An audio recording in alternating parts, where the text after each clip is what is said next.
Bonjour à tous et pour ce dernier quintet de la fin du monde selon le calendrier Maya, nous sommes venus aujourd'hui en force sur ce plateau et où j'ai le plaisir d'accueillir François Dupré, le champion de France en titre des pronostiqueurs. Bonjour François. Bonjour Hubert, bonjour à tous.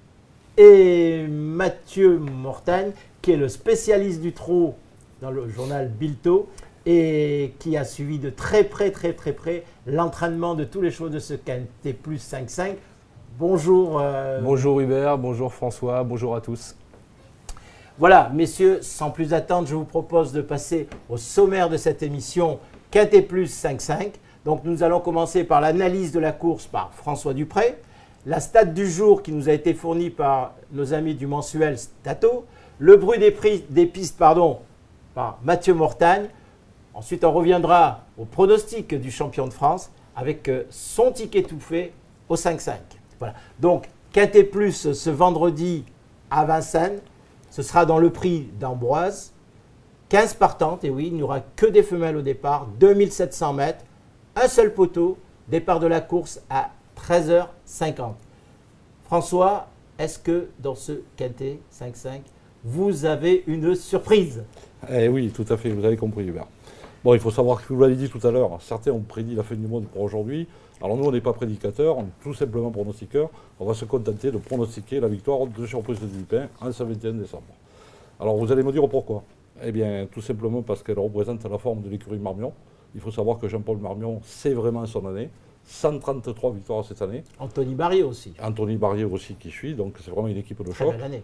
Très belle année, et en plus avec des champions de chacune des générations. On a vu le trio de Lefélière, on connaît bien Roi du Lupin, et là on a la surprise du Lupin qui m'a vraiment époustouflé la dernière fois. Elle va se présenter ferrée, ça vous gêne pas François? Ben, vraiment pas, d'abord parce que je ne pense pas que ça va changer grand chose pour elle. Ensuite, elle a déjà gagné sur ce parcours en étant ferrée.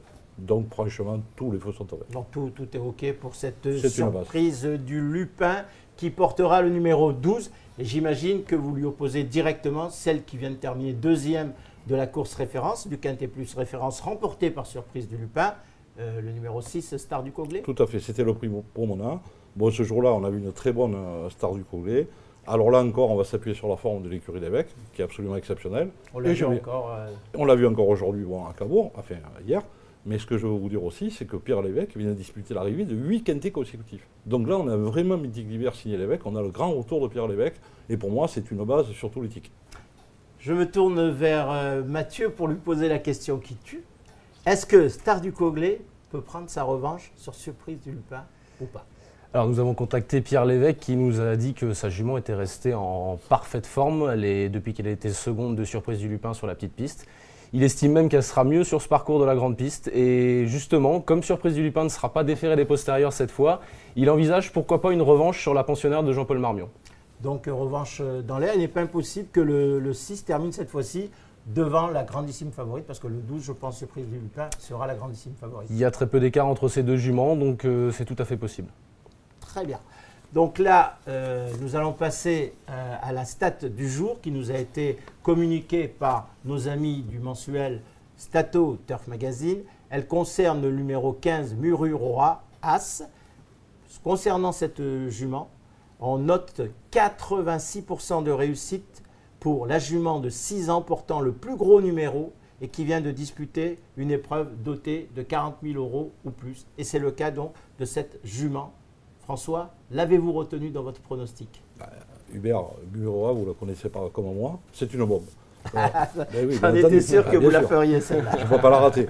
Bon, en plus, mais alors vraiment, mon seul souhait, c'est qu'elle n'explose pas. Voilà, on aura fini avec nos jeux de mots. Ben oui, on aura fini avec nos jeux de mots. Bon, alors là, effectivement, tous les feux sont ouverts. Elle a gagné 3 quintés sur 2700 mètres. À la limite, on pourrait mettre une petite réserve sur la légère méforme de l'écurie Martens à ce moment. Mais bon, ils sont tellement bien armés. Légère quand même. Hein.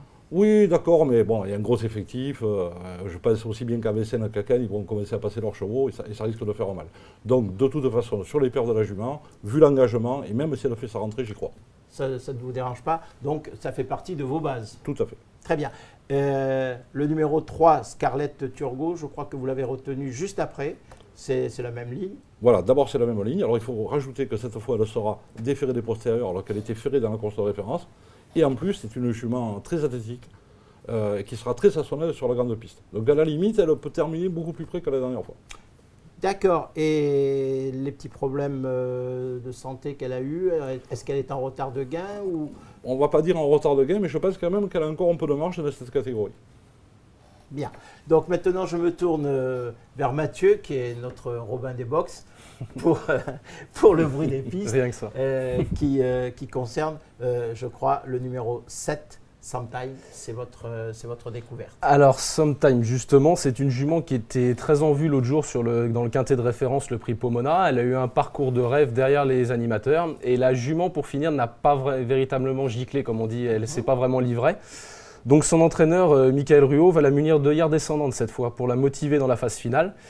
Et donc, si Dominique Lochneux, qui la connaît bien, lui redonne un parcours comme il a pu lui donner en dernier lieu, attention à elle dans la phase finale. Elle pourrait bien qu'elle soit beaucoup plus près que la dernière fois. D'ailleurs, elle concluait aux portes du quintet, 6e l'autre jour. Donc, cette fois, on l'espère, dans la bonne combinaison. Nos amis qui nous écoutent savent sûrement que vous drivez en course. Quand on parle d'œillères descendantes, d'œillères coulissantes, ça fait quoi pour le cheval? Qu'est-ce que vous ressentez quand vous êtes au sulky et que vous abaissez ces œillères en course à 400 ou 500 mètres de l'arrivée? Alors les œillères descendantes, c'est comme on pourrait dire une petite poire pour la soif en fin de parcours, c'est-à-dire que c'est un ustensile, vous avez une ficelle, vous tirez sur la ficelle et ça abaisse des petites coquilles au niveau des yeux des chevaux. Et ils ne voient plus que devant eux. Donc ils se concentrent uniquement sur ce qu'ils voient devant. Donc souvent ils repartent pour finir quand il manque un petit peu de ressources. Ça permet de redonner le petit plus pour finir qui va justement vous faire gagner un cran ou deux à l'arrivée souvent. Cette motivation donc, qui a manqué la dernière fois à Sometime et qui grâce à ces œillères coulissantes pourrait bien pourrait compenser son petit manque, son petit mauvais vouloir. Vous l'avez retenu, François? Absolument. Alors, il faut savoir que Sometime, ça a été l'objet d'un débat d'Hamilton lors de sa dernière course. Moi, personnellement, je n'avais pas gardé mon pronostic. Je ne l'avais pas mis sur mes tickets personnels non plus. Et je ne vous cache pas qu'à l'entrée de la ligne droite, je me suis dit, tu peux commencer à déchirer tes tickets, tu as perdu. Parce que franchement, elle allait au-dessus du lot et je la voyais à coup sûr deuxième de surprise. Il s'est trouvé que, bon, chance ce jour-là, la jument s'est mise au pas dans la ligne droite. Enfin, mise au pas, disons qu'on va dire qu'elle s'est un peu ralentie dans son action.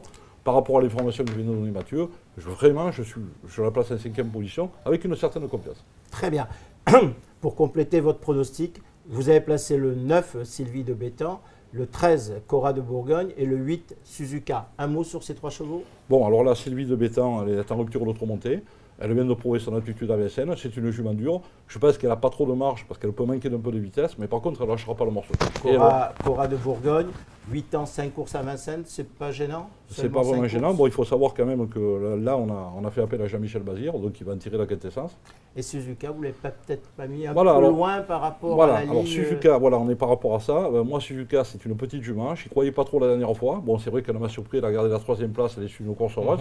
Il faudra confirmer grande piste quand même. Est-ce que vous mettez le tampon sur ces 3 chevaux, Mathieu, ou vous apportez un petit bémol? Oui, bien sûr. J'aurais peut-être mis Suzuka. Notre Max Isaac était très content de sa première tentative sous ses ordres. La jument a très bien couru, 3e justement dans le prix Pomona.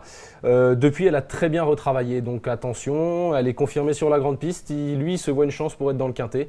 Donc voilà, maintenant, c'est vrai, comme vous l'a dit François, elle a vraiment eu un parcours de rêve le long de la corde l'autre jour. Donc il faudra que ça se passe bien. Nous avons donc les 8 chevaux. C'est l'heure de passer au récap. François, si vous le voulez bien.